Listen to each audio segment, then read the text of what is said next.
Hello friends, welcome to day trader Telugu and good evening. Sensex 271 points fall అయి 52,502 దగ్గర close అయితే, Nifty 102 points fall అయి 15,767 దగ్గర క్లోజ్ అవ్వడం జరిగింది.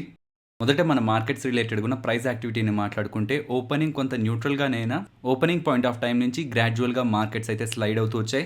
స్పెషల్లీ లాస్ట్ 1 అవర్లో నిఫ్టీ నియర్లీ 70 పాయింట్స్ దగ్గరగా డ్రాప్ అవ్వడం జరిగింది. అండ్ ఈవెన్ గ్లోబల్ మార్కెట్స్ని మీరు గమనించినా మోస్ట్లీ న్యూట్రల్ టు కొంత నెగిటివ్లోనే మనకి most of the global markets అన్ని కూడా ఉన్నాయి. ఈవెన్ మన ఇండియన్ మార్కెట్స్ కానీ గ్లోబల్ మార్కెట్స్ కానీ ఒక ఇంపార్టెంట్ ఈవెంట్, మెయిన్ ఈవెంట్ని అయితే ట్రాక్ చేస్తున్నాయి. ఆ మెయిన్ ఈవెంట్ ఫెడ్ మీటింగ్ అనమాట. సో ఫెడరల్ రిజర్వ్, ఇండియాలో ఆర్బీఐ లాగో యూఎస్కి సంబంధించి ఫెడ్ అలాగా, సో వాళ్ళు ఇంట్రెస్ట్ రేట్ రిలేటెడ్గా మీన్స్ వడ్డీ రేట్ల గురించి కానీ ఈవెన్ ఎకానమీ రిలేటెడ్గా, ఇన్ఫ్లేషన్ రిలేటెడ్గా కొన్ని కామెంట్స్ అయితే చేస్తారు. ఎకానమీని సపోర్ట్ చేయడం కోసం ఫెడ్ వాళ్ళు ప్రెజెంట్ యాజ్ ఆఫ్ నౌ 0 దగ్గరే ఇంట్రెస్ట్ రేట్స్ని అయితే మెయింటైన్ చేస్తున్నారు. ఒకవేళ ఈ వడ్డీ రేట్లని పెంచినా ఆర్ ఎకానమీ రిలేటెడ్గా ఎటువంటి నెగిటివ్ అవుట్లుక్ ఇచ్చినా, లేదా ఇన్ఫ్లేషన్ రిలేటెడ్గా వాళ్ళు ఎటువంటి నెగిటివ్ కామెంట్స్ చేసినా సరే అది ఈక్విటీ మార్కెట్స్కి నెగిటివ్గా ఉంటుందన్నమాట. స్పెషల్లీ లాస్ట్ 1 అవర్లో ఇందాక అనుకున్నాం కదా, నియర్లీ 70 పాయింట్స్ దగ్గరగా నిఫ్టీ ఫాలో అయిందని. ఈవెన్ విక్స్ కూడా పాయింట్ ఆఫ్ టైంలో ఎక్కువగా మూవ్ అయిందనమాట, టాప్ సైడ్కి మూవ్ అయింది. ఈవెన్ ఆప్షన్స్ ట్రేడ్ చేసిన వాళ్ళకి, ఆప్షన్ బయర్స్ కానీ సెల్లర్స్ కానీ ఇది క్లియర్గా గమనించుండొచ్చు. లాస్ట్ 1 అవర్ ఆ పాయింట్ ఆఫ్ టైంలో, స్పెషల్లీ లాస్ట్ హాఫ్ అన్ అవర్లో ఆప్షన్ ప్రీమియమ్స్ కూడా ఉన్న వాటికంటే చాలా ఎక్కువగా పెరిగాయి అనమాట. బట్ ఈవెన్ ఇలా ప్రాఫిట్ బుకింగ్లో కూడా మార్కెట్ వెళ్ళిన లోయెస్ట్ నియర్ టు ఇంపార్టెంట్ సపోర్టే అనమాట. 15,742 వరకు ఇవాళ నిఫ్టీ ఫాలో అవడం జరిగింది. అండ్ నిన్న మనం అనుకున్న సపోర్ట్ 15,750. సో ఇంపార్టెంట్ లెవెల్స్ పైనే ప్రెసెంట్ నిఫ్టీ అయితే మెయింటైన్ చేస్తుంది. బట్ ఈ ఫెడ్ మీటింగ్ ఒక అవుట్కమ్ అనేది ఒక మేజర్ ఈవెంట్ కాబట్టి ఇవాళ నైట్ వచ్చే ఆ ఈవెంట్ ఒక అవుట్కమ్తో నెక్స్ట్ డే ఒక మార్కెట్ ఓపెనింగ్ అనేది ఆధారపడి ఉంటుంది. అండ్ ఇవాళ మార్కెట్ ఒక అవుట్లుక్ని మనం గమనిస్తే మోస్ట్లీ మెటల్ స్టాక్స్లో మనకి ప్రెషర్ కనిపించింది. చైనా నుంచి వచ్చిన ఇంపార్టెంట్ అప్డేట్స్తో మెటల్స్లో ఒక స్ట్రాంగ్ కరెక్షన్ కనిపించడం జరిగింది. వచ్చిన అప్డేట్ ఏంటి, వాటి రిలేటెడ్గా మెటల్స్ మీద ఉండే ఇంపాక్ట్ ఏంటి, అది కూడా మాట్లాడుకుందాం.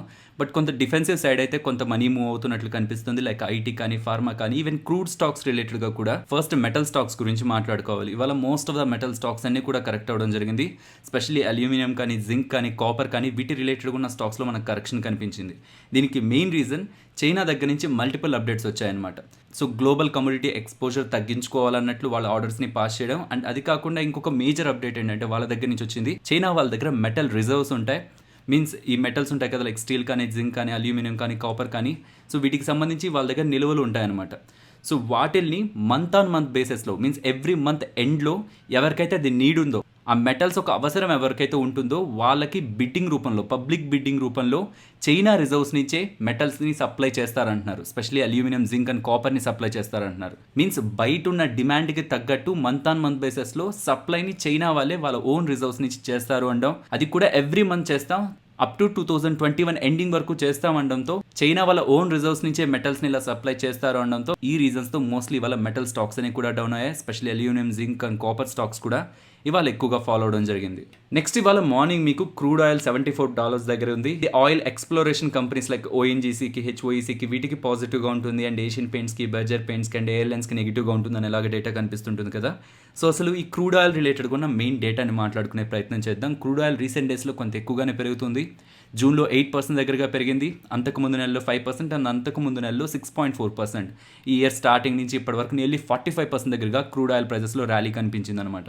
దీంతో వీటి రిలేటెడ్గా ఉన్న స్టాక్స్, మీన్స్ క్రూడ్ ఆయిల్ పెరిగితే అడ్వాంటేజ్ పొందగలిగే స్టాక్స్ మోస్ట్లీ అన్నింటిలో కూడా ర్యాలీ వచ్చింది. Like oil exploration companies like ONGC nearly 35% దగ్గరగా ఇయర్ స్టార్టింగ్ నుంచి ఇప్పటి వరకు ర్యాలీ అవడం జరిగింది. అండ్ ఈవెన్ ఇవనే కాదు, గెయిల్కి కూడా దీని ద్వారా అడ్వాంటేజ్ ఉంటుందన్నమాట. బికాస్ క్రూడ్ ఆయిల్ ప్రైజులు పెరుగుతూ ఉంటే అది ఎల్పీజీ సేల్స్ రిలేటెడ్గా మనం పాజిటివ్గా తీసుకోవచ్చు. ఈవెన్ గ్యాస్ ట్రేడింగ్ బిజినెస్ కూడా క్రూడ్ ఆయిల్తో లింక్ అయి ఉంటుంది కాబట్టి అది కూడా క్రూడ్ ఆయిల్ ప్రైజులు పెరుగుతూ ఉంటే పాజిటివ్గా ఇంపాక్ట్ అవుతుంది. అది గెయిల్ మార్జిన్స్ని కూడా పెంచుతుంది. కాబట్టి ఇలా క్రూడ్ ఆయిల్ ప్రైజులు పెరుగుతూ ఉండడం ఆయిల్ ఎక్స్ప్లోరేషన్ కంపెనీస్ కానీ, గ్యాస్ కంపెనీస్ లైక్ గెయిల్కి కూడా ఇది అడ్వాంటేజ్ ఉంటుంది. ప్రెసెంట్ క్రూడ్ ఆయిల్ $74 దగ్గర ట్రేడ్ అవుతుంది కదా, అక్కడి నుంచి పర్ బ్యారెల్ ఒక్కొక్క డాలర్ పెరిగే కొద్దీ ఓఎన్జీసీ యొక్క ఈపీఎస్లో, ఎర్నింగ్ పర్ షేర్లో 3 to 4% దగ్గరగా ఇంప్రూవ్మెంట్ ఉంటుంది. మరి ఇది ఎవరికి నెగిటివ్గా ఉంటుంది? క్రూడ్ ఆయిల్ ప్రైజులు పెరుగుతూ ఉంటే క్రూడ్ ఆయిల్ని ఎవరైతే రా మెటీరియల్గా యూజ్ చేస్తున్నారో వాళ్ళకి అది నెగిటివ్గా ఉంటుంది. ఓఎంసీ కూడా, ఆయిల్ మార్కెటింగ్ కంపెనీస్కి కూడా లైక్ హెచ్పీసీఎల్, బీపీసీఎల్ వీటికి కూడా నెగిటివే. కాకపోతే మీరు గమనిస్తున్నారు కదా, ఈ ఆయిల్ మార్కెటింగ్ కంపెనీస్ అన్ని పెట్రోల్ అలాగే డీజిల్ ప్రైజెస్ ని డే టు డే పెంచుతూనే ఉన్నారనమాట. ఈ క్రూడ్ ఆయిల్ పెరుగుతూ ఉంటే వాళ్ళ మీద పడే నెగిటివ్ ఇంపాక్ట్ అయితే తక్కువగా ఉంటుంది, న్యూట్రల్ అవుతుంది. అక్కడైతే మెయిన్ ఇంపాక్ట్ అంతా కూడా ఇది రా మెటీరియల్ గా యూజ్ చేసుకుంటున్న కంపెనీస్ లైక్ పెయింట్స్ కానీ, టైర్ కంపెనీస్కి కానీ ఏవియేషన్ కంపెనీస్కి కానీ వీటికి ఇది నెగిటివ్గా ఉంటుంది. ఇదిలా ఉంటే జేపీ మోర్గన్ వాళ్ళు కోల్ ప్రైజెస్ రిలేటెడ్గా పాజిటివ్ వ్యూని అయితే ఇస్తున్నారు. ఆల్రెడీ ఇయర్ స్టార్టింగ్ నుంచి ఇప్పటి వరకు coal prices, thermal coal prices 49% దగ్గరగా పెరిగాయి. 2020 నుంచి ఇప్పటి వరకు చూసుకుంటే 162% దగ్గరగా థర్మల్ కోల్ ప్రైజెస్ పెరిగాయి అనమాట. సో ఆల్రెడీ ఎక్కువగానే థర్మల్ కోల్ ప్రైజెస్ ర్యాలీ అయ్యాయి. బట్ స్టిల్ జేపీ మోర్గన్ వాళ్ళు FY21లో 28% దగ్గరగా వాటిలో ర్యాలీని ఎక్స్పెక్ట్ చేస్తున్నారని ఈ కోల్ ప్రైజెస్లో, ఈవెన్ FY22లో కూడా 23% దగ్గరగా కోల్ ప్రైజెస్లో ర్యాలీని అయితే ఎక్స్పెక్ట్ చేస్తున్నారని అయితే చెప్తున్నారు. జేపీ మోర్గన్ వాళ్ళ వ్యూ కానీ రైట్ అయినట్లయితే దాని అది కోల్ ఇండియాకి ఒక పాజిటివ్ అయితే అవుతుంది. నెక్స్ట్ ఫెర్టిలైజర్ స్టాక్స్ గురించి మాట్లాడుకోవాలి. సెకండ్ హాఫ్ ఆఫ్ ద మార్కెట్లో ఫెర్టిలైజర్ స్టాక్స్లో మనకు ఒక ర్యాలీ అయితే కనిపించింది. మోస్ట్ ఆఫ్ ద ఫెర్టిలైజర్ స్టాక్స్లో ర్యాలీ కనిపించింది. దీనికి మెయిన్ రీజన్ యాక్చువల్గా ఇది ప్రీవియస్గా ఉన్న అప్డేటే. ప్రీవియస్గానే గవర్నమెంట్ ఆఫ్ ఇండియా సబ్సిడీని పెంచబోతుందని, స్పెషల్లీ డిఏపి ఫెర్టిలైజర్ బ్యాగ్ రిలేటెడ్గా ప్రీవియస్గా ఉన్న సబ్సిడీ మీద ఇంకొంత సబ్సిడీ ఇవ్వబోతుందని కూడా అప్డేట్ ఉంది. ఇవాళ డిఏపి ఫెర్టిలైజర్స్ బ్యాగ్స్ రిలేటెడ్గా 700 రూపీస్ దగ్గరగా సబ్సిడీని అయితే హైక్ చేశారు. ఈవెన్ న్యూట్రియంట్ బేస్డ్ ఫెర్టిలైజర్స్ మీద కూడా సబ్సిడీని అప్రూవ్ చేశారు. సో ఇది ఫార్మర్స్కి హెల్ప్ చేయాలనే ఉద్దేశంతో గవర్నమెంట్ తీసుకునే డెసిషన్తో most of the fertiliser stocks అన్ని కూడా ఇవాళ ర్యాలీ అవడం జరిగింది. నెక్స్ట్ అదానీ స్టాక్స్ గురించి మాట్లాడుకోవాలి ఫ్రెండ్స్. రీసెంట్గా Adani stocks, entire Adani stocks రిలేటెడ్గా కొంత అన్సర్టనిటీ నెలకొంది. దాని రిలేటెడ్గా మనకు ఒక క్లారిటీ కూడా వచ్చింది. NSDL దగ్గర నుంచి క్లారిటీ వచ్చింది, అదానీ గ్రూప్ దగ్గర నుంచి క్లారిటీ వచ్చింది. ఓవరాల్గా అటువంటి ఇష్యూ ఏం లేదని అప్డేట్ వచ్చినా సరే ఎందుకని మనకి స్టాక్స్ లోయర్ సర్క్యూట్కి వెళ్తున్నాయని కామెంట్ సెక్షన్లో అడుగుతున్నారు. ఆల్రెడీ స్టాక్స్ని హోల్డ్ చేసిన వాళ్ళు, స్పెషల్లీ అదానీ పవర్ కానీ, అదానీ ట్రాన్స్మిషన్ కానీ, Adani total gas and even Adani enterprises and Adani ports కూడా 7% దగ్గరగా ఫాలో అవడం జరిగింది. యాక్చువల్గా రీసెంట్ అన్సర్టనిటీ స్టార్ట్ అయిన తర్వాత అదానీ గ్రూప్ దగ్గర నుంచి కానీ, ఈవెన్ NSDL దగ్గర నుంచి కానీ ఇష్యూ రిలేటెడ్గా ఇష్యూని సెటిల్ చేసే విధంగా అయితే అప్డేట్స్ అయితే రావడం జరిగింది. ఈవెన్ ఇవాళ కూడా అదానీ గ్రూప్కి సంబంధించిన CFO ఎకనామిక్స్ టైమ్స్ వాళ్ళకి ఇచ్చిన ఇంటర్వ్యూలో అసలు ఎటువంటి ఫ్రీజ్ లేదు, మీన్స్ FPIs ఎవరైతే అదానీ గ్రూప్ ఆఫ్ స్టాక్స్ని ఎవరైతే హోల్డ్ చేస్తున్నారో వాళ్ళ అకౌంట్స్ని ఫ్రీజ్ చేశారనేలాగా అప్డేట్స్ వస్తున్నాయి. అసలు అటువంటి యాక్టివిటీ ఏది కూడా లేదు. Even most of the Adani group stocks అన్ని కూడా మంచి వెల్త్ని అయితే క్రియేట్ చేశాయి అండ్ మోస్ట్ ఆఫ్ ద బిజినెస్లు అన్ని కూడా పాజిటివ్ క్యాష్ ఫ్లోస్ని జనరేట్ చేస్తున్నాయి. సో స్ట్రాంగ్ బిజినెస్ని చేస్తూ ఇన్వెస్టర్స్కి మంచి రిటర్న్స్ని మా స్టాక్స్ డెలివర్ చేశాయి, మా కంపెనీస్ డెలివర్ చేశాయని అదానీ గ్రూప్ CFO కూడా పాజిటివ్ కామెంట్స్ చేయడం జరిగింది. కాకపోతే ఈ అదానీ పవర్లో కానీ, అదానీ ట్రాన్స్మిషన్, టోటల్ గ్యాస్ వీటి రిలేటెడ్గా ఒక massive rally starting of the year నుంచి ఇప్పటి వరకు కనిపించడం జరిగింది. సో ఎప్పుడైనా అంత ర్యాలీ వచ్చినప్పుడు, ఏదైనా ఒక నెగిటివ్ క్రియేట్ అయినప్పుడు, ఈవెన్ ఆ అన్సర్టనిటీ రిలేటెడ్గా అప్డేట్స్ అగైన్ మళ్ళీ పాజిటివ్గా వస్తున్నా అది సెటిల్ అవ్వడానికి అయితే కొంత టైం పడుతుంది.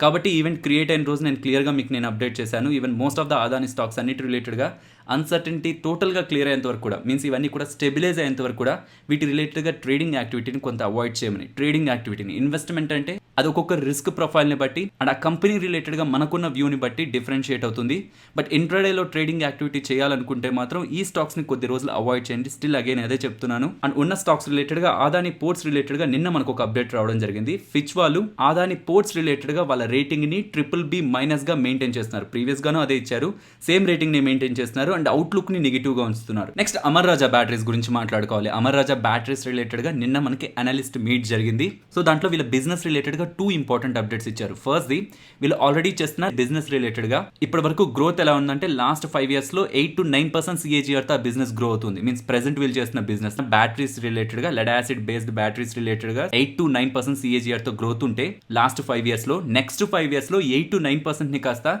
15 to 17% CAGR గ్రోత్కి తీసుకువెళ్ళాలని చెప్తున్నారు అనమాట. Near to double the growth రేట్తో నెక్స్ట్ 5 yearsలో గ్రో చేయాలన్నట్లయితే వీళ్ళు అప్డేట్ చేస్తున్నారు. నెక్స్ట్ ఇంపార్టెంట్, వీళ్ళు ఎలక్ట్రిక్ వెహికల్ బిజినెస్ గురించి మాట్లాడుతున్నారు. మీన్స్ లిథియం అయాన్ బ్యాటరీస్ ని తయారు చేసి ఒక మ్యానుఫ్యాక్చరింగ్ ప్లాంట్ అయితే ఎస్టాబ్లిష్ చేయాలనుకుంటున్నారని కూడా అప్డేట్ చేస్తున్నారు. దానికి నియర్లీ $1 billion దగ్గరగా ఖర్చు అవుతుందని, ఎంటైర్ డబ్బులు వీళ్ళే పెట్టాలనుకోవట్లేదు. సో గ్లోబల్ గా ఇంకో ఏదైనా కంపెనీతో పార్ట్నర్ అయ్యి ఈవెన్ గవర్నమెంట్ ఆఫ్ ఇండియా అందిస్తున్న PLI స్కీమ్ ని కూడా పొందుతూ ఆ ప్లాన్ ఎస్టాబ్లిష్ చేయాలనుకుంటున్నారని కూడా అప్డేట్ చేస్తున్నారు. బట్ మేబీ మార్కెట్ వాటిని అంత సీరియస్ గా తీసుకున్నట్లయితే లేదు. మేనేజ్మెంట్ చేసిన కామెంటరీని, ఈవెన్ ఇలాంటి కామెంటరీ, పాజిటివ్ కామెంటరీ చేసిన తర్వాత కూడా స్టాక్ నియర్లీ 2% దగ్గరగా డౌన్ అయింది. నెక్స్ట్ KEC ఇంటర్నేషనల్ గురించి మాట్లాడుకోవాలి. వీళ్ళకి నియర్లీ 937 crores కి సంబంధించిన ఆర్డర్స్ వచ్చాయి. ట్రాన్స్మిషన్ అండ్ డిస్ట్రిబ్యూషన్ రిలేటెడ్ గా 418 crores and railway business related గా 294 crores, సివిల్ బిజినెస్ రిలేటెడ్ గా 135 crores and cable business related గా 90 crores కి సంబంధించిన orders, multiple orders KEC international వాళ్ళైతే గెలుచుకోవడం జరిగింది. నెక్స్ట్ టాటా మోటార్స్ గురించి మాట్లాడుకోవాలి. JLR వాళ్ళు వాళ్ళ యాన్యువల్ రిపోర్ట్ అయితే రిలీజ్ చేయడం జరిగింది.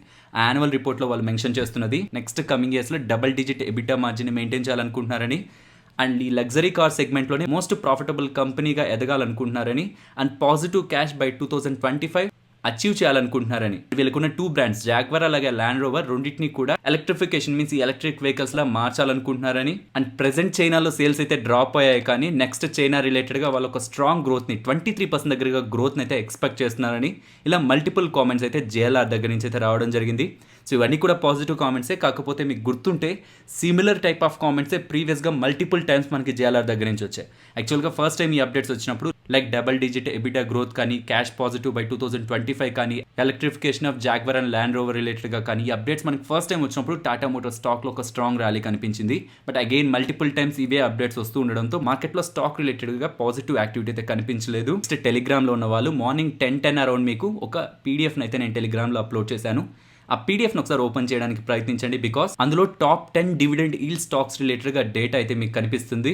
ఏ స్టాక్స్ ఎక్కువగా డివిడెండ్ ఇస్తున్నాయి అనేది ఈ పీడిఎఫ్లో అయితే మీరు గమనించవచ్చు. మార్నింగ్ 10 అరౌండ్ వెళ్ళి గమనించారంటే మీకు ఈ పీడిఎఫ్ అయితే కనిపిస్తుంది. ఇఫ్ మీరు మన టెలిగ్రామ్ ఛానల్లో లేనట్లయితే టెలిగ్రామ్ యాప్ ఇన్స్టాల్ చేసిన తర్వాత డే ట్రేడర్ తెలుగు అని సెర్చ్ చేయండి.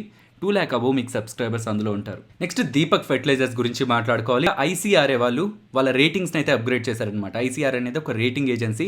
సో వాళ్ళు దీపక్ ఫెర్టిలైజర్స్ రిలేటెడ్గా షార్ట్ టర్మ్ రేటింగ్ని A1 అని ఇచ్చారు అంతకుముందు, దాన్ని A1+గా అప్గ్రేడ్ చేశారు. అండ్ లాంగ్ టర్మ్ రేటింగ్ ప్రీవియస్గా A+ ఉండేది, సేమ్ A+గానే లాంగ్ టర్మ్ రేటింగ్ని మెయింటైన్ చేస్తున్నారు. సో ఇలా రేటింగ్స్ని అప్గ్రేడ్ చేస్తూ ఉంటే ఏ కంపెనీకైనా సరే వాళ్ళ డెట్ రేటింగ్స్ని అప్గ్రేడ్ చేస్తూ ఉంటే వాళ్ళ డెట్ రూట్లో డబ్బులు రైజ్ చేయడానికి, తక్కువ వడ్డీతో రైజ్ చేయడానికి అండ్ ఈజీగా రైజ్ చేయడానికి అది అడ్వాంటేజ్గా ఉంటుందన్నమాట. కాబట్టి ఇలా అప్గ్రేడ్ చేస్తున్న రేటింగ్ అనేది మనం దీపక్ ఫెర్టిలైజర్స్కి పాజిటివ్గా చూడొచ్చు.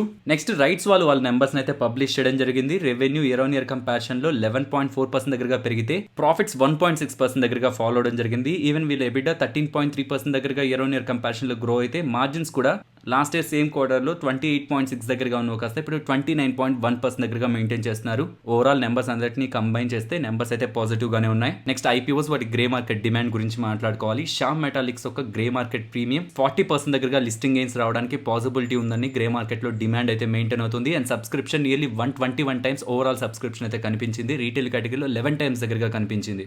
నెక్స్ట్ సోనా కామ్స్టార్ ఒక సబ్స్క్రిప్షన్ డేటా నియర్లీ 2.2 టైమ్స్ దగ్గరగా అవ్వడం జరిగింది. ఈవెన్ సోనా కామ్స్టార్ ఒక గ్రే మార్కెట్ ప్రీమియం <5% కనిపిస్తుంది. చాలా వీక్ గ్రే మార్కెట్ ప్రీమియం అయితే ప్రెసెంట్ మెయింటైన్ అవుతుంది. అండ్ దొడ్ల డైరీ కంప్లీట్ గా ఐపీఓ అయితే సబ్స్క్రైబ్ అయింది నియర్లీ 1.22 టైమ్స్ దగ్గరగా. కిమ్స్ ఐపీఓ ఓవరాల్ గా 26% మాత్రమే ప్రెసెంట్ సబ్స్క్రైబ్ అయింది. అండ్ ఈ 2 ఐపీఓస్ రిలేటెడ్ గా గ్రే మార్కెట్ ప్రీమియం దొడ్ల డైరీ రిలేటెడ్ గా ప్రీవియస్ గా 30% అబౌవ్ ఉండేది కాస్త ఇప్పుడు 20% కి ఫాలో అవడం జరిగింది. అండ్ కిమ్స్ రిలేటెడ్ గా grey market premium near to 8% దగ్గరగా మెయింటైన్ అవుతుంది. నెక్స్ట్ నిఫ్టీ అలాగే bank Nifty support and resistance ని గమనిద్దాం ఫ్రెండ్స్. సపోర్ట్ దగ్గరే నిఫ్టీ క్లోజ్ అయింది.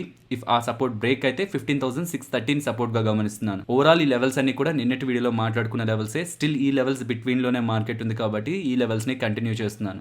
నెక్స్ట్ నిఫ్టీ ఆప్షన్ చైన్ డేటాని గమనిద్దాం ఫ్రెండ్స్. నిన్నేమనుకున్నాం మనం ప్రెసెంట్ క్లోజ్ అయిన పాయింట్ నుంచి దగ్గరలో మనకు అక్కడ స్ట్రాంగ్ సపోర్ట్ ఫామ్ అవుతుంది అనుకున్నాం కదా. కాకపోతే ఇవాళ మార్కెట్ ఇలా ఫాలో అయ్యేసరికి అక్కడ అన్వైండింగ్ కనిపిస్తుంది. ఈవెన్ హైయర్ లెవెల్స్లో కూడా మనకు అన్వైండింగ్ కనిపిస్తుంది. కాకపోతే 15,800 దగ్గర మీకు రైటింగ్ కనిపిస్తూ ఉంటుంది 4,740 దగ్గరగా. కాకపోతే అక్కడ మీకు కాల్ సైడ్ ఇంకా ఎక్కువ ఓపెన్ ఇంట్రెస్ట్ బిల్డ్ అవుతూ ఉంటుంది. బికాస్ స్ట్రాడిల్ ఫామ్ చేస్తూ ఉంటారు ఎట్ ద మనీ దగ్గర ఉన్న స్ట్రాడిల్స్. కాబట్టి మీకు అక్కడ పుట్ దగ్గర కాంట్రాక్ట్స్ అయితే బిల్డ్ అవుతుంటాయి. సో దాన్ని మనం నెగ్లెక్ట్ చేయాలి. రెస్ట్ ఆఫ్ ద డేటా అంతా కూడా పుట్ సైడ్ మనకి నెగిటివ్గానే ఉంటుంది. అన్వైండింగ్ అక్కడ మనకు కనిపిస్తూ ఉంటుంది. సో నియర్గా మనకి 15,600 దగ్గర డేటా ఫామ్ అవుతున్నా 15,500 దగ్గర రీసెంట్ డేస్లో మనం అనుకుంటూ వస్తున్న లెవెల్స్ డౌన్ సైడ్ కొంత స్ట్రాంగ్ సపోర్ట్ కనిపిస్తుంది అనుకుంటున్నాం కదా. అక్కడ కూడా మనకి ఇవాళ పాజిటివ్ ఓపెన్ ఇంట్రెస్ట్ అయితే బిల్డ్ అవుతుంది. సో ఇక్కడ నుంచి డౌన్ సైడ్కి ఫర్దర్గా ఫాలో అవుతుంటే 15,500ని ఇంపార్టెంట్ సపోర్ట్గా మనం గమనించవచ్చు. అండ్ ప్రీవియస్గా మనం అనుకుంది 16,000 కంటే 16,100, 200, 300 లెవెల్స్లో రెసిస్టెన్స్ బిల్డ్ అవుతుందని. స్టిల్ ఇవాళ కూడా ఆ లెవెల్స్ దగ్గర బిల్డ్ అవుతున్నా ఓవరాల్ ఓపెన్ ఇంట్రెస్ట్ 16,000 దగ్గరే ఉంది. కాబట్టి ఈవెన్ రీసెంట్ డేస్లో కూడా మనం 16,000 to 15,500 ఇన్ బిట్వీన్ ఈ రేంజ్లోనే ఈ వీక్లో మార్కెట్లో ఎక్స్పైరీ ఉండడానికి పాసిబిలిటీ ఉంటుంది అనుకుంటున్నాను. కాబట్టి 16,000నే నేను రెసిస్టెన్స్గా గమనిస్తున్నాను. సో ఫైనలీ ఇది ఫ్రెండ్స్ మన వీడియో. నచ్చితే వీడియోని లైక్ చేయండి ఫ్రెండ్స్. అండ్ ఈ వీడియో మన వాళ్ళకి యూజ్ అవుతుంది అనుకుంటే తప్పకుండా షేర్ చేయండి. అండ్ మన ఛానల్ని సబ్స్క్రైబ్ చేయనట్లయితే ఛానల్లో ఉన్న కంటెంట్ని గమనించండి. ఇఫ్ ఆ కంటెంట్ మీకు ఇంట్రెస్టింగ్ అనిపిస్తుంటే ఛానల్ని సబ్స్క్రైబ్ చేసి పక్కనే ఉన్న బెల్ ఐకాన్ క్లిక్ చేయండి. మరొక ఇంట్రెస్టింగ్ వీడియోతో మళ్ళీ మీ ముందుకు వస్తాను. అంతవరకు టేక్ కేర్. జై హింద్.